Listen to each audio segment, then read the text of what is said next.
कि मैंने कोई किसी का इंटरव्यू नहीं देखा, मैंने कोई प्रेस कॉन्फ्रेंस नहीं देखा और मुझे किसी चीज़ का ध्यान नहीं, याद नहीं क्या कोई मेरे ध्यान नहीं आया। जब न मैं अखबार पढ़ पाया, न कोई मोबाइल व्हाट्सएप देख पाया।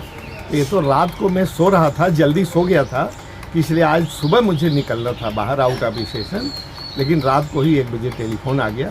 तो मैंने अपना दौरा स्थगित करके अब कुछ दिन आप लोगों के साथ इधर चुनाव क्षेत्र में लगूंगा। तो कै बजे? मुझे उम्मीद है कि 1 बजे के पहले आ जाना चाहिए। मेरे कागज़ पत्र तैयार हैं और 1 बजे के आसपास नामांकन करूँगा। श्रीकला अब मैं क्या कहूँ, जब तक मेरे हाथ में नहीं आता। आप नामांकन कोऑर्डिनेटर थी, मैंने आपको पहले ही बता दिया, अब उससे आप समझ लीजिए। टिकट पाकर कितना खुश हैं?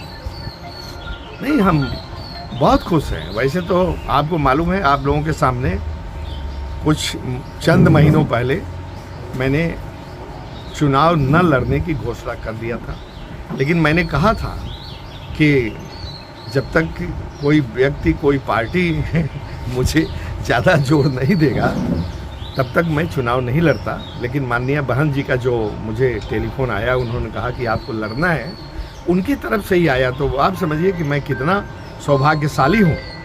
तो मैं तैयार हो गया हूँ, एक बार फिर कमर कस करके।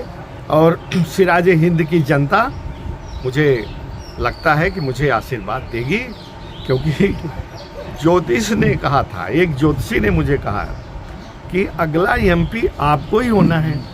तो मैंने उससे सवाल किया कि यहाँ टिकट तो मिला नहीं, तो कैसे एमपी बनूंगा भाई?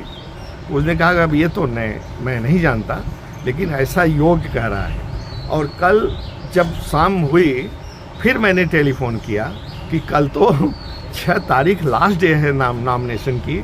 बोले कि अब क्या होगा मैं नहीं कह सकता, और लेकिन 5 और 6 की रात को मुझे वो टेलीफोन आ गया है, इसलिए मुझे उसकी बातों में बहुत विश्वास हो गया है। जो उसने कहा है, हमने ये भी कहा कि जौनपुर का इतिहास रहा है कि कभी एक आदमी दोबारा नहीं हुआ कंसेक्यूटिव टर्म में।